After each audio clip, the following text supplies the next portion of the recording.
男人是位流氓律师，专替有罪之人辩护，比如这个杀人嫌疑犯，通过他的辩护，死刑变成15年。还有这个贩毒的小太妹，本应该监狱服刑，却在他的操控下被送往戒毒所去戒毒。他总会钻法律空子，检察官恨透了他。一名检察官提醒他：“你帮了那么多人渣脱罪，晚上怎么能安然入睡？”走出电梯后，米奇叫住检察官，说他曾有一位当事人砍下了他前妻的脑袋，存放在冰箱里面。但是地方检察官却贪得无厌，试图将另外2起悬案算在他的头上，捏造证据，试图让大家相信是他的当事人所为。当然，那次米奇帮他脱了罪。Fuck you all. No, fuck the DA and the cops who helped him. 这就是所谓的司法系统。他不是一名坏律师，他有自己的办事方式。加州的一起案子，为了效率更快，赶快提到法警的圣诞礼物，今年的会双倍奉上。回到汽车就打给秘书。关于那名法警，每年圣诞200元的礼金，米奇黑白通吃，到处都是他的朋友，就连司机也曾是他的客户。只是当时他没钱，现在开车偿还律师费，如今律师费早已还完，他依然为米奇开车，因为实在是太丰富多彩。数名机车党后面追来，米奇一点都不慌。这伙人已是老熟人，他们叫停米奇的车，不是因为别的，而是想商谈律师费。可提到机车党朋友的案子，米奇难为的道理一堆，最后价格没谈下，老大又补上1万律师费。总之在他这里不讲价，钱花够了，罪少受。他长期坐在林肯汽车里办公，所以道上称他为林肯律师。一名保释官找到米奇，将一个案子介绍给他，嫌疑人涉嫌暴揍了一个女人，可能会被控持械伤人。他的母亲是做房地产的，愿意出100万保释他儿子。米奇来见了这位小鹿，小鹿见了他很激动，说整件事都是陷阱，他是被那个姑娘陷害了。经过了解后，小鹿优等大学毕业，父亲在他2岁时去世，如今和母亲经营家族企业，他没有任何前科，违法行为只有汽车罚单。这是米奇的前妻，她是一名检察官，这也是他们离婚的原因。检察官总会制裁有罪之人，而米奇却为他们脱罪。但是即使2人离婚，也会保持亲密的往来。法庭上展开唇枪舌战，检察官不同意保释小鹿，因为小鹿的经济基础会有逃离的危险，而米奇则要保释小鹿。最后法官决定为小鹿戴上跟踪器，同时上缴100万保释金。小鹿的管家找到米奇，他们不希望孩子多待1分钟。米奇向他们保证，小鹿一会儿就会回家。管家递出名片，这一幕却被记者拍到。他的女老板对媒体非常敏感。就在这时，米奇打招呼叫来记者，得知他是自由职业，因为米奇的当事人有点名气，这样的录像带能卖700左右。于是经过讨价还价，米奇出了1000块买下记者的录像带。当然这钱有人报销。管家看米奇办事，不得不赞不绝口。他说小鹿只找他辩护，他曾看过米奇处理过案子。米奇报出高额律师费用，然后坐上林肯汽车离开司法部。行驶在路上，他们来到一个指定地点，竟然是见那名记者。原来他们原本就认识，800归米奇，200归记者，一切都是米奇设的局。不仅轻松赚到800块，还得到那名管家的信任。米奇找到兄弟弗兰克，他是一名警察，他们一同来到房产公司。小鹿虽然已经被保释，但脚踝带着跟踪器，想要真正的自由，必须要通过法庭。小鹿回忆道，那天在交际酒吧，叫瑞奇的女孩本和另一人在一起，可在去洗手间的路上，女孩将纸巾交给富二代，上面是他家地址和约定的时间。他提前来到女孩家楼下，看着女孩的男伴离开，看他上了一辆蓝色野马，于是轮到小鹿上楼，确定是他后，瑞奇开门，他只露出半张脸，因为过道比较窄，小鹿先进屋，女孩才能关门。接着小鹿被敲晕，在他醒来后，2个人将他摁在地上。当警察赶来时，他还有些神志不清。瑞奇的半张脸重伤，而小鹿的手被涂上血迹，现场的匕首有他的指纹。米奇是小鹿的律师，以上是小鹿陈述的画面。小鹿确定他只看见瑞奇半张脸，不能排除是在他去之前，瑞奇就已经被人打成重伤。而警方报告中，瑞奇的陈述是，当晚他独自在家，疑犯硬生生将门撞开，进入房间就将其殴打，狠狠摔在楼梯之间，爬上去又被拽了下来。疑犯捏住被害人脖子，并将其压倒，从背后制住被害人，并用刀抵住被害人的喉咙，刀上有小鹿的指纹。小鹿和律师强调，那根本不是他的刀。接着的打斗中，被害人一脚踹倒嫌疑人，并抓起一瓶酒，使劲砸向男人头部。小鹿说他满嘴胡言，那么到底是谁说的是真话呢？如果正如小鹿所说的，瑞奇口供满嘴胡言，还有小鹿没有任何隐瞒，那这起案子就简单了。他和弗兰克展开调查，弗兰克买下酒吧监控录像带，从监控录像可以看到那名开野马的男人，还有瑞奇递纸巾的镜头。显然小鹿在酒吧的事情他没有撒谎，还有瑞奇是映照女郎。米奇找到对方检察官，给他看了录像，告诉他瑞奇就是妓女，他不需要用刀强迫，也会让他的当事人进屋。交换证据的同时，希望检察官撤诉。可检察官明顿不为所动，他很自信地说小鹿会进入大牢。米奇突然觉得他是错过了什么吗？和检察官交换的资料是现场证据。米奇突然发现，两方的证据照片竟然不一样。现场真实的小刀刻着小鹿的名字，原来弗兰克被耍，他拿到的资料被换掉。米奇找到小鹿，关于小刀，他欺骗了米奇。在确认律师和委托人有保密协议后，小鹿说出实情，他一直带着那把刀。一次，他妈妈一人带客户看房，却受到了侵犯。从那以后，他便产生了阴影。小鹿开始随身带刀，米奇需要他的妈妈作证，可小鹿不想，他不想让妈妈知道他嫖娼。小鹿这里不完全是真话，米奇准备自己找线索。他和前妻虽然离婚，但是有时也会一起喝酒。前妻和明顿是同事，他想知道明顿是否还找过其他证人。前妻和明顿不对付，他只知道明顿找过小鹿的狱友，就是案发当天和小鹿关在一起那位。之后米奇没有回家，而是睡在前妻家中。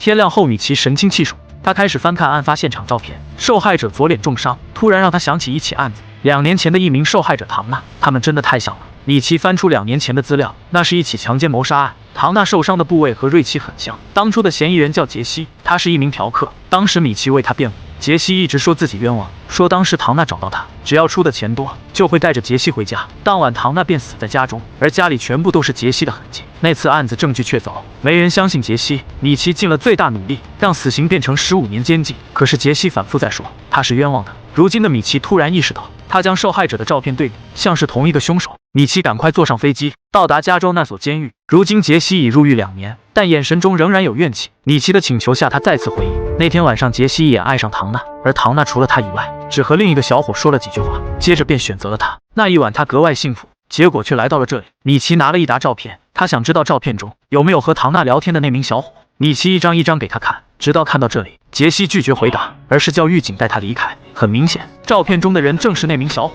他就是小鹿。米奇终于确定，杰西当年是冤枉的，真正的凶手是小鹿。他找到弗兰克，将此事说出。当年他竟然让一个无辜的人认罪，还有这个小鹿，他不单是杀人那么简单，还要看着别人替他坐牢。他是米奇的客户，因为律师客户的保密特权，米奇不能直接去找地检，否则他的律师执照会被吊销。米奇气愤地回到家，他既要为杀人犯辩护，还要想到办法制裁他。可回到家中，突然像是家中有人，原来正是小鹿。米奇去监狱看杰西，也就知道了小鹿的秘密，小鹿也就没啥隐瞒了。当年的唐娜就是他杀的，但他们是客户关系，一切必须是保密的。临走时，小鹿提到米奇女儿的名字，很明显是在威胁。这天米奇带女儿参加球赛，就在这时前妻找到他，是他的好友弗兰克，在家遭受枪击身亡。经过现场勘查，弗兰克家竟到处有米奇照片，警方不得不怀疑他。警长老白提醒他，你应该待在能随时找到你的地方。Suspect. You retired. I quit 18 months. Why? I show up the next morning so I can kick your ass. 兄弟莫名的死掉，米奇第一想到就是小鹿，但是他没有证据。米奇这晚喝得大醉，被前妻带回家中，他们一同为弗兰克哭泣。第二天他打给警方，座机有一条弗兰克临死前的留言，说他找到了小鹿的犯罪证据，但是还没说出口，就因为敲门声去开门了。而警方告诉米奇，现场发现一个弹壳，是一把乔夫手枪，是古董枪。米奇赶快翻开办公桌上的手枪盒，他的乔夫手枪竟然不见了，是小鹿偷走了，然后栽赃给他。隔天是庭审，米奇一改昨晚颓废，镇定地走上法庭，对于弗兰克、小鹿表示惋惜。米奇又恨又气，还得辩护。他们传唤了野马先生，他在小鹿去瑞奇家前离开的瑞奇家，但是他离开时，瑞奇完好无损。他们是一场交易，价值400美元。野马先生走了个过场，他不是犯罪嫌疑人。法庭后，警方找到米奇，他们查到了米奇名下有一把古董乔夫手枪。他们来到米奇家中，很不幸，那把乔夫手枪丢失了，但是暂时不能确定是这把，需要做弹道测试。弹道测试的时间是米奇最后的时间。受害人瑞奇被传唤到法庭，米奇当场公开酒吧录像和瑞奇的映照女郎身份，2点反击了瑞奇口供中的是小鹿闯进了他家，而是瑞奇主动找的小鹿。这时的瑞奇不得不承认，他确实是为了钱，但是不是敲诈。事实就是小鹿殴打了他。检察官满脑子忧虑，接着是小鹿的母亲，那把匕首他承认是儿子的，是因为他2年前带客户看房，不幸被客户劫了色。小鹿看到妈妈被捆在那里，衣服被撕烂之后，便买了一把刀，随身携带，是为了保护他的妈妈。检察官明顿不知如何问下去，胜诉开始倒在小鹿这边。接着轮到小鹿了，他表现得很可怜，陈述了当晚被敲晕的故事。他就像是一名导演，沉浸在自编自导的故事中，而唯一知道他的米奇竟然要配合他。Threatened to rape her. No, Threatened to kill her. no, I am not that guy. Do you have any idea what it's like to be accused of something like this? Sit there and listen to people tell lies about you, about you having done something this sick and depraved. 他就像可怜的小白兔，沉浸在戏里，自我陶醉到无法自拔。小鹿气质地走下，检察官思考片刻，他要求再加一场审判，他要安排一位反驳证人。这将是最后一场审判。里奇和小秘书鬼鬼祟祟，他还请来了与此案不相干的人，有2年前杰西案的警察，还有米奇的检察官前妻。检察官传唤证人是一位米奇不清楚的人，原来是小鹿被抓当天在拘留所的狱友维恩。小鹿很是愤怒，他们几乎没说过话，可米奇很淡定，说一切交给他吧。这就是小鹿的狱友。他说当晚他们说了很多。问到小鹿为何进来时， He said, "For giving the bitch exactly what she deserved." 接着轮到米奇问话，米奇先看了眼前妻，接着开始问话狱友。得知他被捕入狱大概10来次，为了让自己减刑，有4次为控方作证指控狱友。他不是第一次出庭作证。接着狱友又说，小鹿还聊到上一次杀人的事，但是他逃脱了，到现在都还没事。此刻米奇哑口无言，他不知如何问下去。小鹿不淡定，他觉得有人陷害他，包括米奇也参与了。How am I doing this? 检察官抓住机会乘胜追击，他继续问证人 Of the other one that he killed, she was a dancer at some club. She had a sexy snake tattoo wrapped around her body.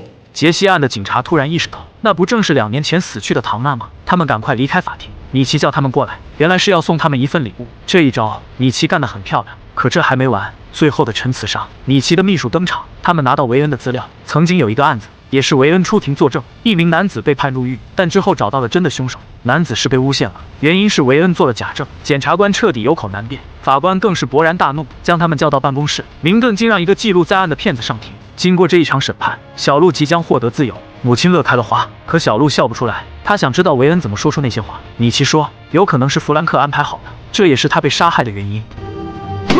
再次上庭后，检察官宣布州政府撤销所有指控，法官宣布结案，小鹿自由了。老母亲握住米奇的手，他想请米奇烧烤喝啤酒，可是这还没完，杰西案的警察早已准备好，逮捕了小鹿，他们要重审唐纳案件。小鹿这才知道，这一切都是米奇搞的鬼，是一个天衣无缝的计划。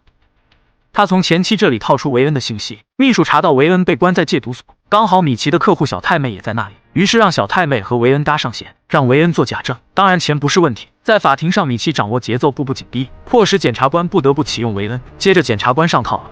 Got you off. Time to find yourself a new lawyer.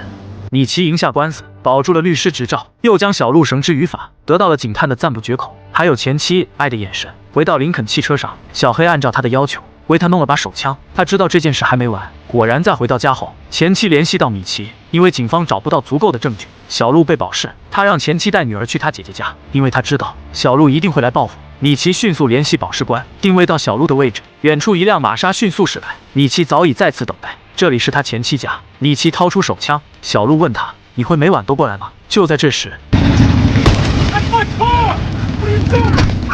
是那些机车党。米奇嘱咐他们不用打死他，送进医院就好。这就是流氓律师，黑白两道都玩得开。残废的小鹿再也无法威胁他的家人。弗兰克临死前给米奇留言，当时他正在查小鹿的罚单，果然前期查到唐娜临死当晚，小鹿在他家门外收到过罚单。米奇回到家后，小鹿的妈妈出现在他家，趁其不备。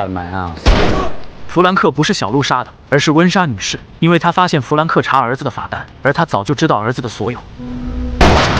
米奇反击一枪毙命，接着打电话报警，一切真相大白。含冤入狱的杰西被释放，残废的小鹿被执行死刑，而米奇仍然坐在林肯汽车里为那些流氓辩护。这帮机车党已经是老客户，他们逼停林肯汽车。又一个小弟需要辩护，希望米奇可以打个折。